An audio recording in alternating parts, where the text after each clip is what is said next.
El texto es el Salmo 50. El título de este sermón es El pastor y la verdadera adoración. El pastor y la verdadera adoración. Comenzaré con una pregunta. ¿Crees en algún lugar dentro de ti? ¿Crees que Dios necesita tu ayuda? ¿Tú tienes la idea de que de alguna manera te has mantenido a lo largo de todos tus estudios? Estás acá porque eres dotado, porque eres irreemplazable. ¿Hay algo en tu experiencia ministerial o en tus aspiraciones que te haga sentir central, significativo, importante, irreemplazable? ¿Crees que Dios te necesita? Bueno, el Salmo 50 es un correctivo. El Salmo 50 es una hermosa descripción de la verdadera adoración. Algo que todo creyente necesita. Algo que es vital para un verdadero pastor. Y si vas a ser un pastor que entiende su lugar en el mundo, y su lugar ante Dios, y su lugar para el pueblo de Dios, entonces el Salmo 50 puede ayudarnos a ver eso. Así que quiero considerar este salmo lleno de líneas memorables. Pero creo que realmente obtiene su poder del sentido general del mensaje. Entonces comencemos leyendo juntos este salmo y luego vamos a dedicarnos a ver lo que el pastor debe entender y su relación con la verdadera adoración. Salmo 50, un salmo de Asaf. El poderoso Dios, el Señor, ha hablado y convocado a la tierra desde el nacimiento del sol hasta su ocaso. Desde Sión, perfección de hermosura, Dios ha resplandecido. Que venga nuestro Dios y no calle. El fuego consume delante de él, y su derredor hay gran tempestad. Él convoca a los cielos en lo alto, y a la tierra para juzgar a su pueblo. Y dice: junten a mis santos, los que han hecho conmigo pacto con sacrificio. Y los cielos declaran su justicia, porque Dios mismo es el juez. Oye, pueblo mío, y hablaré. Israel, yo testificaré contra ti. Yo soy Dios, tu Dios. No te reprendo por tus sacrificios, ni por tus holocaustos, que están continuamente delante de mí. No tomaré novillo de tu casa, ni machos cabríos de tus corrales, porque mío es todo animal del bosque, y el ganado sobre 1000 colinas. Conozco a todas las aves de los montes, y mío es todo lo que en el campo se mueve. Si yo tuviera hambre, no te lo diría a ti, porque mío es el mundo, y todo lo que en él hay. ¿Acaso he de comer carne de toros, o beber sangre de machos cabríos? Ofrece a Dios sacrificio de acción de gracias, y cumple tus votos al Altísimo. Invoca mi nombre en el día de la angustia, yo te libraré y tú me honrarás. Pero al impío Dios le dice: ¿qué derecho tienes tú de hablar de mis estatutos y de tomar mi pacto en tus labios? Porque tú aborreces la disciplina y a tus espaldas echas mis palabras. Cuando ves un ladrón y te complaces con él y con adúlteros te asocias, das rienda suelta a tu boca para el mal y tu lengua trama engaño. Te sientas y hablas contra tu hermano. Al hijo de tu propia madre calumnias. Estas cosas has hecho y yo he guardado silencio. Pensaste que yo era tal como tú. Pero te reprenderé y delante de tus ojos expondré tus delitos. Entiendan ahora esto ustedes, los que se olvidan de Dios, no sea que los despedace y no haya quien los libre. El que ofrece sacrificio de acción de gracias me honra, y al que ordena bien su camino le mostraré la salvación de Dios. Esta es la palabra misma del Dios vivo. La verdadera oración es el centro de esta canción. Una canción que no se parece a ningún otro salmo del Salterio. Es diferente, porque relata tanto de la religión del Antiguo Testamento, es casi una exposición del libro de Deuteronomio, de la visita de Yahweh en el Sinaí. Está lleno de fuego y humo y de la entrega de la ley.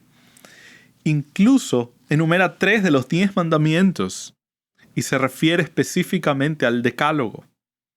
Es un salmo que representa la escena de un tribunal. Dios entra en la sección inicial como un juez sobre una nube de fuego teofánica y avanza hacia un estrado y luego acusa a los culpables. Pero concluye con esta hermosa y poderosa oferta de perdón y gracia. Pero solo después de una cuidadosa exposición de las amenazas a la verdadera religión que rodean al pueblo de Dios, entonces y ahora. Así que quiero que escuchemos el Salmo de Asaf. Es su primer salmo. Él tiene una famosa colección más adelante en el Salterio. Del 73 al 83 son 10 cantos que se asignan a su composición o a sus seguidores. Y este está aparte, es diferente por su forma, por su lenguaje. Es el único salmo que emplea esa famosa palabra instrucción del libro de Proverbios. Es un salmo que parece estar realmente fascinado con su encuentro con Dios, con la entrega de la ley, con la violación y la reentrega del pacto. Hay tantas cosas que suceden en el Salmo 50 y quiero que nos sumerjamos bajo el simple tema y encabezado del pastor y la adoración verdadera.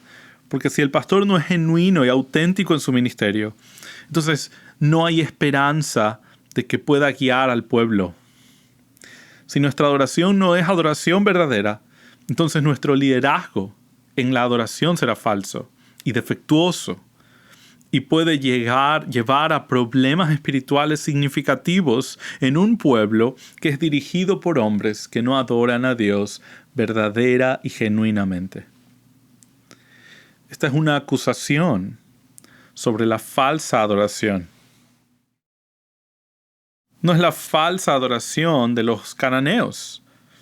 No es la falsa adoración de sectarios o de falsos maestros que ocupan demasiados púlpitos en la actualidad. Esta es la adoración falsa que parece y actúa muy cristiana. Una falsa adoración que está arraigada y escondida en el pueblo de Dios. Y es por eso que el Salmo 50 es una expresión tan poderosa. Nos recuerda que Dios juzga a su pueblo y que el juicio comienza con la casa de Dios y que sus siervos no están exentos de ser examinados.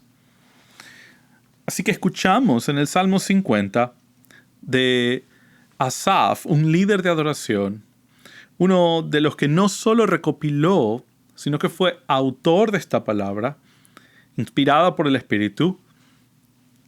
Él es como nosotros, actúa proféticamente hablando en nombre de Dios. De hecho, en su salmo, Dios mismo habla a través de Asaf para dirigirse y confrontar a su pueblo. Y así el líder de adoración, profeta y predicador, es el que nos está dando esta acusación de adoración verdadera, esta acusación de adoración falsa, esta exposición de una oportunidad para examinar si tu adoración es verdadera o no. Entonces escuchamos a un líder espiritual en Israel, un líder de adoración del único Dios verdadero, uno que es reclutado para hablar al pueblo de Dios y que repetidamente afirma la voz de Dios, mientras Dios brilla en esta increíble visión de un juez que viene a este mundo y reúne a todos los testigos y se centra en los culpables y les recuerda de que se supone que se trata de su adoración y expone y condena la falsa adoración, como solo Dios lo hace. Ofrece gracia e inmunidad y perdón y liberación. Así que es una hermosa canción, digna de nuestra atención. Veámoslo de la manera en que creo que se divide naturalmente. 3 partes. La primera, de los versos del 1 al 6, el centro de la verdadera adoración. El centro de la verdadera adoración. Pastor, ¿en qué se centra tu adoración? Bueno, mira cómo el Señor aparece. Es su venida, es su advenimiento en los versos del 1 al 6. Y comienza con un triple nombre de Dios. El poderoso Dios, el Señor, ha hablado. Es Él, Elohim, Yahweh. Es el uso más amplio del nombre de Dios. Él, el poderoso. Y luego es la versión hebrea de eso, Elohim.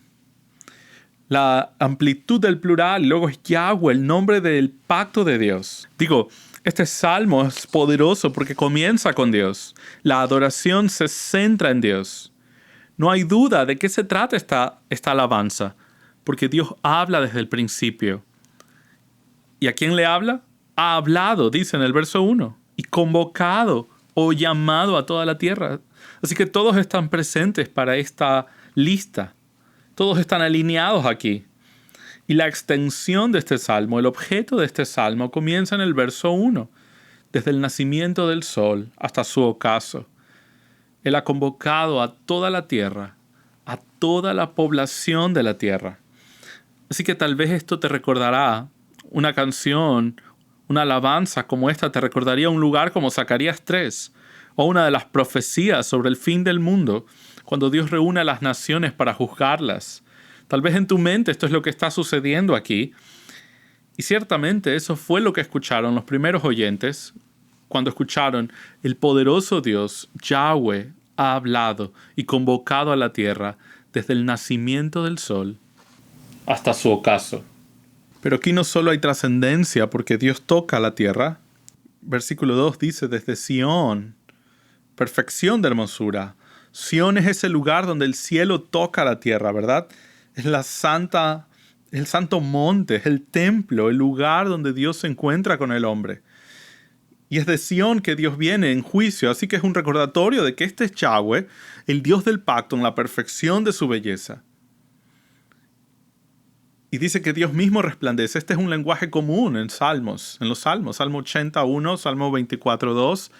Estas descripciones de Dios las vemos en el Antiguo Testamento, que implican ese esplendor deslumbrante, radiante y santo del advenimiento de Dios. Ezequiel 1, Isaías 6. Esto es lo que ocurre acá.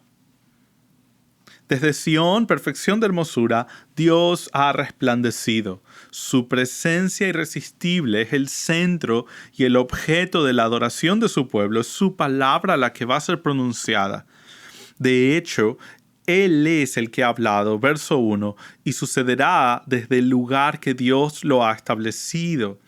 Y ya está empezando a parecerse a una escena de tribunal, que es una forma común de describir a Dios hablando al hombre y al juicio del hombre. El libro de Job lo hace repetidamente. En los profetas menores, Dios es un juez que reúne a los testigos y condena a los culpables. Y eso es lo que sucede. Verso 3, que venga nuestro Dios y no calle.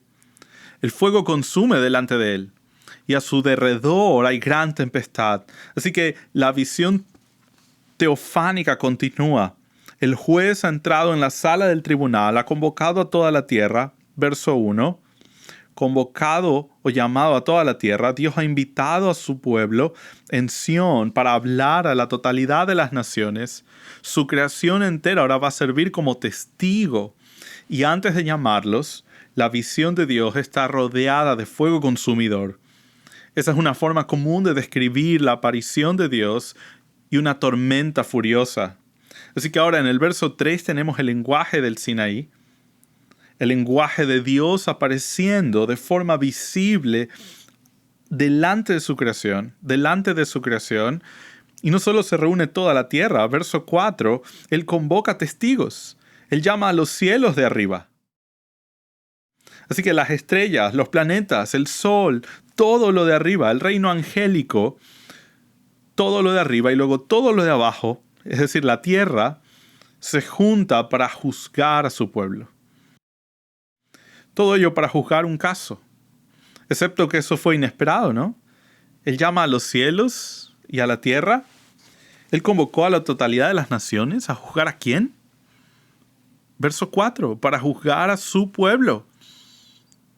Esto es como cuando el disco se raya. Esto es chocante, es impactante. Esto es algo que no vimos venir en todas estas otras visiones teofánicas que ocupan la atención de los profetas menores cuando Dios reúne a las naciones para juzgar y vindicar a su pueblo. Pero en este caso en particular, Dios se presenta como juez en la forma de algo así como una demanda de pacto para dar una acusación formal contra su propio pueblo, para juzgar el caso de su pueblo. Verso 5, junten a mis santos. Es una forma pasiva de Gesed. Son quienes reciben la fidelidad y el amor de su pacto. Aquellos que literalmente, los que han hecho conmigo pacto de sacrificio. Él quiere hablar con los destinatarios del pacto. Él quiere hablar con los que están en el pacto. Es un participio en pacto conmigo por sacrificio. Ellos que están comprometidos en guardar el pacto. Aquellos que son leales, los recipientes del amor leal, están reunidos. Ellos son los que están en el sumario legal. ¿A qué se refiere esto? Nos gusta estirar lo escatológico y decir, bueno, ¿cuándo fue esto? Tengo una tabla en la parte de atrás de mi Biblia, ¿verdad? Tengo un gráfico, tiene líneas, pero no creo que esto entre en esa tabla. Y estoy bien con eso. Porque Alan Ross tampoco cree que encaje en el gráfico. Esto es lo que dice, no es una descripción de una venida real, no es una profecía de la venida de Yahweh para juzgar a su pueblo. Es una visión de un caso hipotético. ¿Qué pasaría si Yahweh viniera hoy? Preparar un tribunal en el santuario para examinar la adoración de su pueblo. Lo que hace este salmo es atemporal. No se trata de un juicio futuro, sino de esas palabras tan familiares. El juicio comienza con la casa de Dios. Es una evaluación continua, un juicio, una evaluación para nosotros a nivel individual, congregacional, para examinar nuestra adoración. ¿Es real? ¿Es verdadera? ¿O estamos involucrados en algo más? Al principio, cuando el pueblo se reúne, al inicio, probablemente pensando que están del lado del juez, pero luego la totalidad del cielo y la tierra se reúnen como testigos en contra de ellos para reunir a mis santos, aquellos que han hecho un pacto conmigo, con sacrificio. Los cielos declaran su justicia porque Dios mismo es el juez. Verso 6 nos dice que el tribunal está aquí. No tuviste tiempo para conseguir un abogado. No tuviste tiempo para ver la selección del jurado. Y de repente pensaste que ibas a un juicio contra las naciones, pero somos nosotros. Es el pueblo de Dios el que va a ser juzgado. De acuerdo con el verso 6. La lealtad actual de su pueblo, la validez de su adoración es puesta a prueba. Y el estándar perfecto de Dios, la evaluación que Él hace de nuestra adoración es la evaluación de Dios. Así que es perfecta, se basa en su justicia. De hecho, el verso 6 dice, si Dios mismo está juzgando, y es un momento perfecto para un Selah, lo que creo que significa detenerse y pensar. Haz una pausa y considera, mírate a ti mismo. Como dice el apóstol Pablo, ponerse a prueba y ver si estamos en la fe. La autoevaluación es una postura sabia para todo creyente, porque nuestros corazones pueden caer tan a menudo en la idolatría, en la autoprotección, en lugar de la autoexaminación. Así que Dios habla como el centro de toda adoración verdadera, como el que será el evaluador y el examinador de la adoración verdadera. El pastor tiene que hacerse la pregunta, ¿mi adoración responde en última instancia a Dios? ¿Está centrada en últimas instancias en Dios? ¿O estoy más bien centrado en el éxito? ¿Voy por el pragmatismo? ¿O mi experiencia? ¿O las expectativas que otros han puesto en mí? ¿Está verdadera, única y radicalmente centrada en Dios? Porque eso es lo que comienza en el principio de esta visión. En segundo lugar, el Salmo pasa a analizar las amenazas a la verdadera adoración. Las amenazas a la verdadera adoración. Los peligros podrían amenazar la adoración del Dios verdadero Y la acusación se vuelve detallada en los versos 7 hasta el final. Encontraré al final, un segundo. Mira, el verso 7 avanza diciendo, oye pueblo mío, y hablaré. Y creo que esto tiene un parecido, una similitud al Shema. Oye pueblo mío, y hablaré. Israel está ahí implícito. Yo testificaré contra ti. Yo soy tu Dios. Bueno, la primera amenaza a la verdadera adoración tiene que ser este ritualismo que él está a punto de describir. La primera amenaza en los versos del 7 al 15 es este ritualismo peligroso, este formalismo religioso. Y él necesita que la gente escuche su voz, que realmente escuchen lo que él está diciendo, porque es Dios mismo quien está hablando, no es otra persona, no son las palabras del profeta.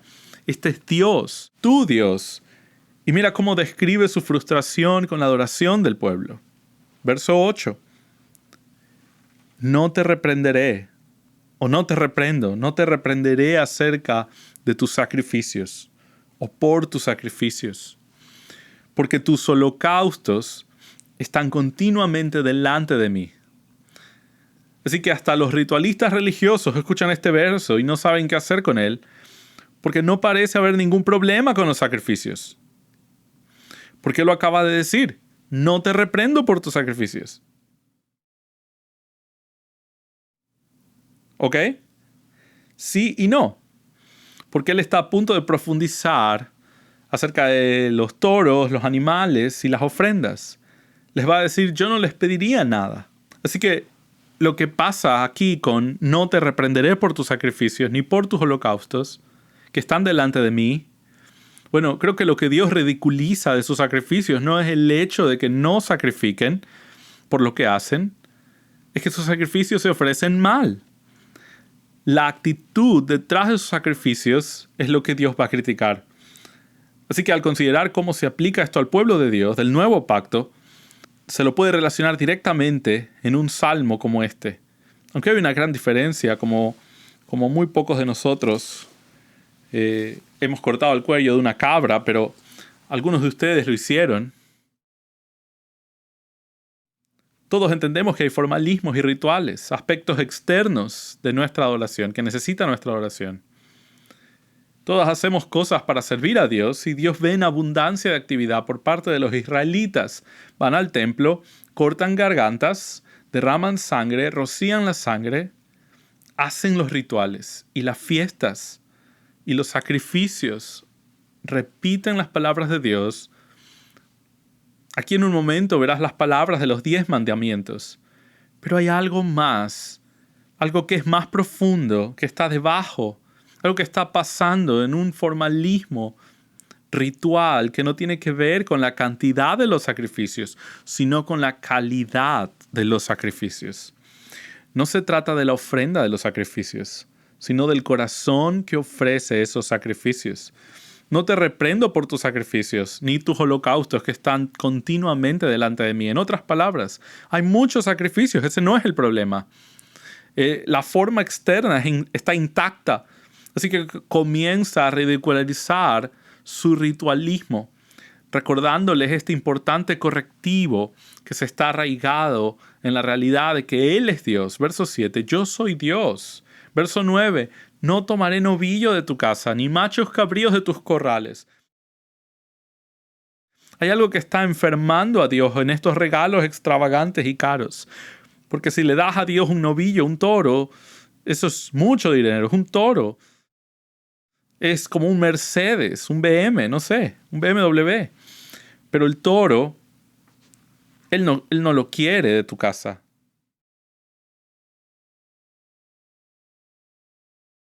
Tampoco quiere tus machos cabríos de tus corrales. ¿Por qué? Verso 10.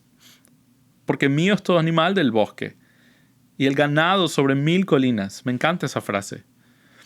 Mi Dios es dueño del ganado en 1000 colinas. Siempre pienso eso cuando saco mi tarjeta de débito para comprar algo. Solo sé que Él es el dueño del ganado sobre 1000 colinas. Y he estado tomando ese verso fuera de contexto durante mucho tiempo. Pero lo que en realidad está diciendo es que Dios no solo es insondablemente rico, Él está más allá de la posesión. Él no tiene carencias, Él no tiene deficiencias, necesidades. Todo le pertenece en última instancia a Él. Verso 11. Conozco a todas las aves de los montes, y mío es todo lo que en el campo se mueve. Aquí es donde se pone muy interesante. Si yo tuviera hambre, dice Dios, y Dios no puede tener hambre, esa es la ironía de lo que está diciendo a su pueblo, porque en algún punto del camino sus actos de servicio se vean elevados en importancia.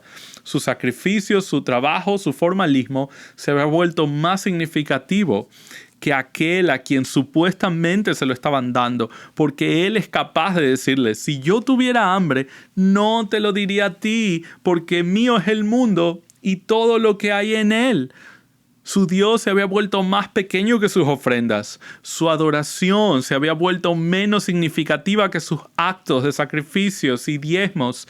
Y es un recordatorio para nosotros de que Dios no necesita tu ayuda. Él no necesita tu ayuda, tus ofrendas, tu sacrificio, tus compromisos, tus dones. Y aquí expresa un desprecio por la beneficencia de la gente. Considera toda su extravagancia en estas ofrendas como caridad y limosnas innecesarias. Y está harto de ellas. Porque Él es Dios. Él es independiente. Él es autosuficiente. Verso 13. ¿Acaso he de comer carne de toros o beber sangre de machos cabríos? Digo, se está burlando de las criaturas porque por lo que tienen que hacer para obtener proteínas, energía, ¿verdad? Así es como te mantienes vivo. Así es como sigue funcionando. Tienes que comer, tienes que consumir. De hecho, tienes que matar a una cabra. ¡Qué criatura tan pequeña, tan débil! ¿Y me ofreces a mí como si fuera algo que importara? Vivimos tú y yo en este código postal en lo que estamos ahora mismo, donde hay más restaurantes tailandeses que en Bangkok. Y hay muchos estupendos que podría recomendarte. Pero una vez fui ahí con alguien que estaba reuniéndome de la iglesia. Él llevaba mucho tiempo siendo anciano, yo era nuevo, y le llevé a mi lugar favorito. Era nuevo, era auténticamente un restaurante tailandés. Nos sentamos a la mesa y me di cuenta de que no había tenido la conversación con él necesaria, diciéndole, oye, ¿te gusta la carne ofrecida a los ídolos?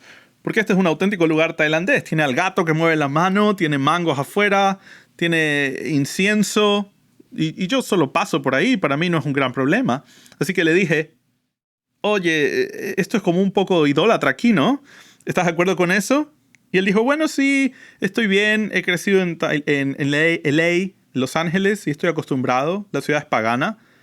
Pero tan pronto como digo eso, 6 monjes vestidos de naranja, que quizás los has visto caminar por aquí, alrededor de nuestro campus, quizás los has visto, ¿verdad? 6 de ellos entran y se sientan en la mesa junto a nosotros. Y todo el personal de la cocina sale y se inclina en el suelo delante de los monjes. Y yo elegí ese restaurante. La idolatría nos rodea. Estaba en todo el derredor del pueblo de Israel. La preocupación de Dios en este caso es que su adoración era tan inauténtica como la de los paganos. Porque no se daban cuenta de la independencia de Dios, la suficiencia de Dios. Esta es la misma acusación que Isaías lanzaría contra su pueblo en Isaías 66. Así dice el Señor, el cielo es mi trono y la tierra es estrado de mis pies. ¿Dónde pues está la casa que podrían edificarme? ¿Dónde está el lugar de mi reposo? Todo esto lo hizo mi mano. Y así todas estas cosas llegaron a ser, declara el Señor. Pero a este miraré, al que es humilde y contrito de espíritu y que tiembla ante mi palabra. Él no les diría si tuviera hambre, debido a su descuido, de su aceidad. Dios nunca ha tenido un déficit. Nunca ha tenido un cheque devuelto. Él nunca ha tenido un caso de escasez. Nunca has hecho un reclamo contra Él. Él siempre ha tenido todo lo que necesita. Y esto es tan fundamental si vamos a proteger la adoración verdadera en nuestros propios corazones como pastores, porque nunca podemos pensar sobre nosotros mismos en lugar de Dios. Y este es un profeta que está hablando de la revelación directa de Dios, componiéndola para una alabanza para todos los tiempos, para el pueblo de Dios. Este parece ser el lenguaje que se utiliza sobre el ministerio pastoral en las epístolas. Tito 1:7. ¿Qué dice? Porque los obispos son administradores de la casa de Dios. ¿Qué título de trabajo tan elegante? El ministerio es mayordomía, es una encomienda. Es la administración de algo que no te pertenece. Primera de Pedro 5. Pastoreen el rebaño de Dios entre ustedes. ¿El rebaño de quién? No es mi iglesia, no es mi rebaño. No es mi congregación, es de Dios. Es el rebaño de Dios, el pueblo de Dios. Y ese es el centro de estas preguntas. ¿Acaso de comer carne de toros o beber sangre de machos cabríos? Ofrece a Dios sacrificio de acción de gracias. Verso 14, y cumple tus votos al Altísimo. Él dice, así es como se corrigen estos sacrificios equivocados. No es que dejes de sacrificar. La respuesta no es dejar de sacrificar, sino que el sacrificio tiene que ser una expresión del agradecimiento. Verso 14. Ofrece a Dios sacrificio de acción de gracias y fidelidad. Cumple tus votos.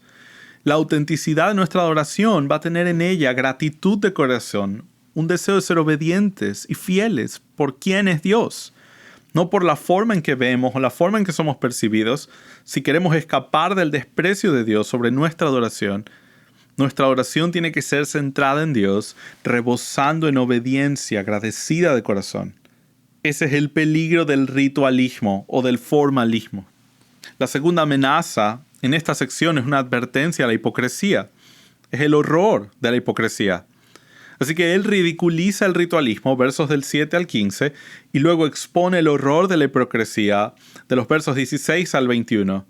Todavía en esta sección media, el verso 15 dice, invoca mi nombre en el día de la angustia, yo te libraré y tú me honrarás.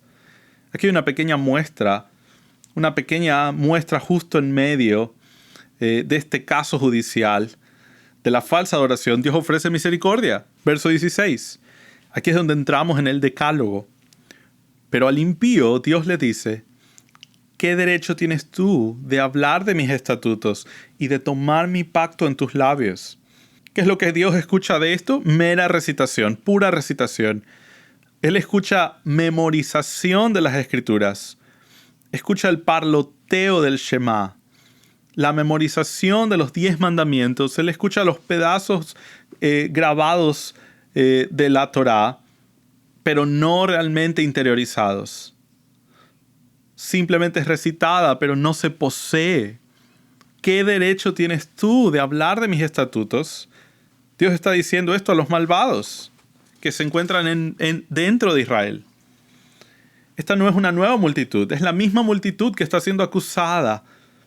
Pero en lugar de los formalistas y realistas religiosos, ahora los impíos, quienes se ocupan de todas las apariencias externas, al menos en la forma en la que se sostienen y las mantienen, se parecen a los israelitas porque toman el pacto en su boca públicamente, confiesan lealtad a Yahweh, confiesan que son leales. Ellos son los hasidim, ellos son leales, son los seguidores. Estos son los malvados dentro de Israel, porque su religión es superficial, porque su religión es abiertamente hipócrita. Y aquí está la exposición, verso 17. Porque tú aborreces la disciplina, y a tus espaldas echas mis palabras. Verso 17. Él está exponiendo que su pacto no está siendo guardado para nada. Odian la disciplina. Esa es la única vez que esta palabra es usada en los Salmos. Está en todas partes en el libro de Proverbios. Es instrucción en piedad. Es lo que significa. Es lo que el Padre enseña al Hijo una y otra vez. Es de lo que trata vivir las parábolas de una manera instructiva, didáctica, aplicada a una vida piadosa, hábil. Y cuando se trata de estas personas, sus bocas tienen todo tipo de proverbios memorizados. Podrían dispararlos de su mente, podrían hablarlos. Pero la realidad en el verso 17 es que la instrucción, como la verdad real, formativa, desafiante, vital, piadosa, aplicada al corazón y a la vida, y amada y saboreada. La palabra de Dios en el Salmo 119, parecida al Salmo 119, es donde se internaliza y es apreciada y amada y valorada. Eso no es lo que está sucediendo en absoluto acá. Ellos odian la instrucción. Qué cosa tan inapropiada para poner delante de un grupo de estudiantes del seminario que aman la palabra de Dios y que dedican horas y horas de estudio a sus preceptos. Pero que aún podrían engañar a sus esposas. O tal vez solo su examen de hebreo. O hacer tratos equivocados de quién sabe cuántas formas más. Porque hay tipos que abandonan este lugar, ¿no? Porque algo queda expuesto. Y no es algo externo. Es algo que es interno y sale a la luz. Es su odio a la instrucción. Es una actitud. Y es este desdén por la palabra de Dios. Ellos tiran las palabras a sus espaldas. Esto es lo que realmente pasa. Tienen tarjetas para memorizar, pero no les interesan realmente. Proverbios 15:5. Necios. En los proverbios los necios son los impíos. Los necios desprecian la instrucción. No tienen nada que aprender, no son enseñables, entrenables, no tienen un corazón blando hacia la palabra de Dios y por eso son hipócritas. Y lo ves en sus actividades y en sus asociaciones. Y todo es obviamente tras bastidores. No están quebrantando las leyes abiertamente delante de todo Israel. Verso 18. Están metidos en asuntos turbios. Cuando ves a un ladrón, te complaces con él y con los adúlteros te asocias. Digo, esa es una acusación poderosa. Eso significa que hay israelitas profesantes que roban y se juntan con gente que roba. Y hay israelitas profesantes que adulteran porque es donde se sienten más cómodos, estando con los adúlteros. Él está haciendo una denuncia. Verso 19. Das rienda suelta a tu boca para el mal y tu lengua trama engaño. Estos son aquellos mandamientos más fácilmente litigables. El 7º mandamiento, no cometerás adulterio. El 8º mandamiento, no robarás. El 9º mandamiento, no dirás falso testimonio. Esos son los que podrías observar, los que podrías tener en un juicio. Así que los escoge como los pecados más obvios y atroces, representando la segunda tabla de la ley, pero incluyendo el corazón de la primera tabla, porque sus actitudes hacia Dios son tan malas. Pero lo que realmente se describe aquí es la hipocresía. Y tú sabes que la hipocresía está por todos lados en las iglesias hoy. Lo busqué en Google. Se ha proyectado que la malversación de fondos en las iglesias y ministerios para el año 2050 será de 170 billones de dólares. Solo el hecho de que están estimando estadísticas acerca de la malversación de las iglesias como lugares donde iglesias se dedican a robar o ser robadas por los empleados internos, por ministerios. Las tasas de divorcio pastoral aumentan según todas las estadísticas. En lugar del adulterio, del robo y de hablar mal de los demás, das rienda suelta a tu boca para el mal y tu lengua trama engaño. Dar falso testimonio. No tener en cuenta la verdad. Los escándalos sacuden los titulares y los cristianos parecen necios, tontos. Sobre todo cuando sus líderes no participan en adoración auténtica. Me refiero a retroceder un poco Dios describe su independencia, creo, para ayudarles a ver que una de sus grandes luchas y problemas y pecados es que no dependen de Él. En lugar de confiar en Dios, en que Dios proveerá, roban. En lugar de fieles a su esposa del pacto, cometen adulterio. En lugar de hablar con cautela y honrando a Dios, blasfeman y mienten. Todo es una falta y una falla en la dependencia a Dios. Michael Reeves escribió el año pasado un libro titulado Un ministerio auténtico sirviendo desde el corazón. Y en él habla de que estamos familiarizados, el de la falta de oración. Dice, aspiramos las Escrituras, expiramos oración, respiramos vida cristiana. La oración es el aliento de la vida celestial. Donde hay vida debe haber oración. Donde esa vida florece habrá mucha oración y mucho placer en la oración. Amigos, seamos claros. El aliento vital del cristianismo, de las iglesias sanas, no es nuestro talento ni nuestro trabajo duro, es la oración. Dependencia activa en Dios. Te sientas y hablas contra tu hermano. Al hijo de tu propia madre calumnias. Verso 20. Esta es la acusación completa a través de el séptimo, octavo y noveno mandamiento. Y lo están haciendo en el contexto de su propia familia, su propia parentela. Están robando, están mintiendo, están blasfemando contra su propia familia, en la misma casa de Dios, en sus propios hogares, entre sus compañeros israelitas. Allí Ralph Davis tiene este comentario.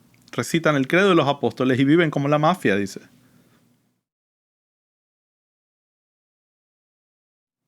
Es una acusación por Dios mismo sobre la adoración que debería estar centrada en Dios mismo, pero que en lugar de eso está atrapada en el externalismo y el ritual, siguiendo movimientos.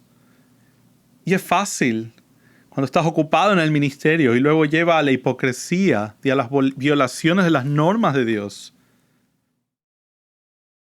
Somos llamados a ser santos como Él es santo. Alguien describió alguna vez la hipocresía como una cáscara delgada que cubre tu vida y parece de cierta manera por un tiempo, pero eventualmente, rápidamente esa cáscara delgada, ese barniz, se vuelve cada vez más fino y más fino hasta que en algún punto se rompe y luego eres expuesto por lo que realmente eres. Es por eso que la hipocresía es tan letal en medio de la verdadera religión. Y siempre está en medio de la verdadera religión. Esto no es cosa del Antiguo Testamento. Judas estaba en medio de los 12. El trigo y la cizaña están en la iglesia. E incluso en su liderazgo. Hay quienes han estado jugando porque tienen una hipoteca. Han estado apostando. Ellos van a seguir haciendo reuniones de ancianos y programas en la iglesia y todo lo demás. Así que esa es una acusación dura. Así que son advertidos. Los ritualistas son advertidos.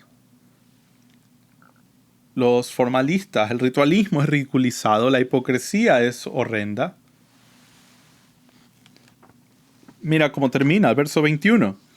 Estas cosas has hecho y yo he guardado silencio. Pensaste que yo era como tú, pero te reprenderé y delante de tus ojos expondré tus delitos. Wow. Estas cosas has hecho. Esos son todos los pecados e hipocresía y formalismo. Y el silencio de Dios fue mal calculado por esa gente. Porque ellos pensaron que en vez de mirar al cielo, ellos estaban mirando un espejo. Pensaban que como ellos estaban envueltos en pecados secretos, Dios debía ser así. Bueno, probablemente no pensaron eso exactamente, ¿verdad? ¿Qué es lo que Dios quiere decir cuando dice creías que yo era como tú? Bueno, ¿qué ocurre cuando alguien está profundamente entregado a su propia carne? Bueno, hay justificación.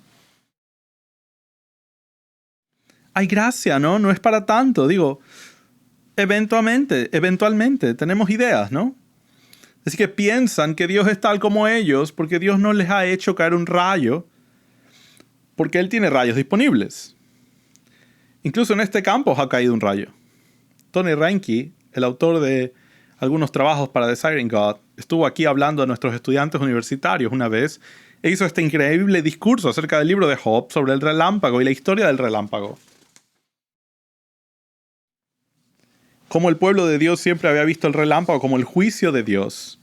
Y él estaba predicando sobre esto y es un tipo muy elocuente, un escritor dotado. Y estábamos aquí un sábado en el gimnasio y se oye este enorme estruendo. Un increíble estruendo. Y Tony, un tipo dulce, se detiene y dice, wow. Un tipo dulce, un continuista, dice, wow. Porque está predicando sobre relámpagos y hay relámpagos cayendo en el sur de California. Y continúa varias veces y él dice, esto es tan genial. Voy a contar esta historia en todas partes. Lo que él no sabía, y yo no tuve el valor de decirle, es que eran los conserjes del seminario los que hacían rodar los basureros por todo el campus haciendo bulla. Y pasaron varios basureros y él pensó que eran rayos y truenos. No tuve el corazón para decírselo. Él está predicando eso probablemente en Brasil ahora mismo. Pero pensamos que Dios debe golpearnos con un rayo porque Él sí amenaza con un juicio y Él conoce todas las cosas.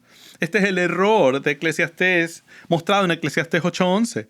Porque como Dios no castiga instantáneamente a los pecadores, la gente se siente segura para hacer el mal. ¿Pensaste que yo era tal como tú? No es que Dios cometa esos pecados, es que crees que Dios piensa como tú, que no le importan esos pecados, porque no ha hecho nada al respecto. Todavía, y es un gigantesco todavía, y es un enorme error de cálculo, más que el Titanic a prueba de icebergs, más que el trato de Napoleón en Waterloo, más que los chicos Sakevich vendiendo Alaska a los Estados Unidos. Enormes errores de cálculo. Un error de cálculo mayor es pensar que Dios dejará de juzgar a la casa de Dios.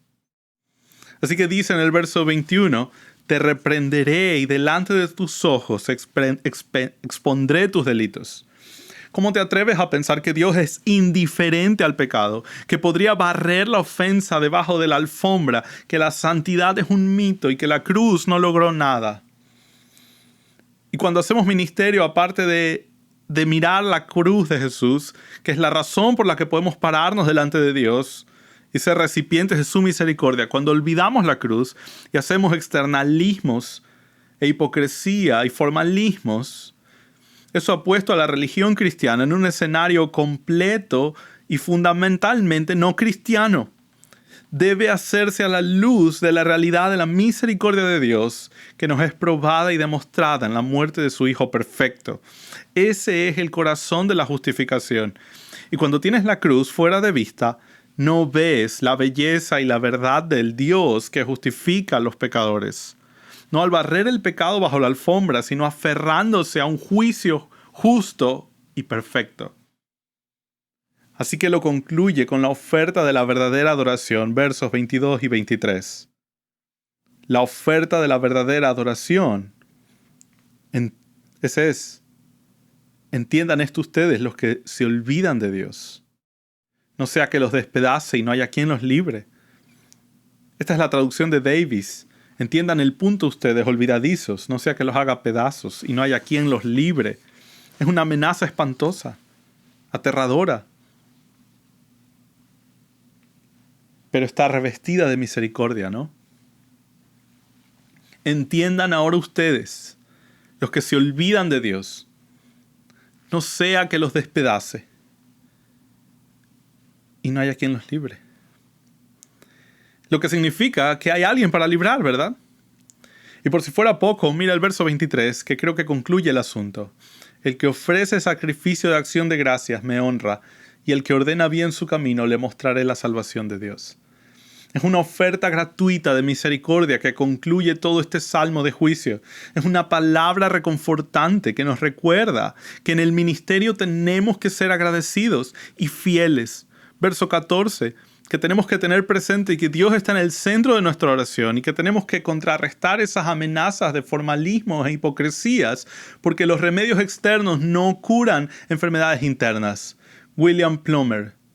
Los remedios externos no curarán una enfermedad interna. Necesitamos que nuestros corazones estén rectos delante de Dios para que nuestros sacrificios sean verdaderos. Nos sobreponemos a la ira de Dios por la adoración genuina que recibe la gracia de Dios en acción de gracias para que nuestro servicio y nuestra ofrenda y nuestro ministerio y nuestra predicación y nuestro discipulado y 10,000 otras cosas que hacemos para Dios sean hechas en el espíritu de 1 Corintios. ¿Qué tenemos que no hayamos recibido? ¿Qué nos hace tan especiales? La respuesta es nada. No tenemos nada que no hayamos recibido. No hay nada que nos haga tan especiales. Todos nosotros somos profundamente resplansables y el formalismo y el ritual nunca puede ocupar el lugar de la gratitud y la gracia. Y en lugar de hipocresía, vamos a seguir adoración auténtica, la religión vital que está centrada en Dios y solo en Dios. Padre, gracias por tu palabra y ayúdanos a producir en nuestros corazones un afecto religioso auténtico que busque la pureza y la autenticidad y no dé lugar al pecado y a la insensatez. Todo te pertenece, Dios. Nosotros te pertenecemos, Dios. Ayúdanos a no olvidar nunca que hemos sido salvados por gracia. Que nunca caigamos o nos deslicemos pensando en la justificación como si fuera algo que nosotros hubiéramos hecho. Ayúdanos a recordar que nuestro pecado ha sido perdonado gracias a la cruz, gracias a tu integridad, no por la nuestra. Ayúdanos a odiar el pecado como tú lo odias y a amar la gracia porque somos sus destinatarios. En nombre de Jesús. Amén.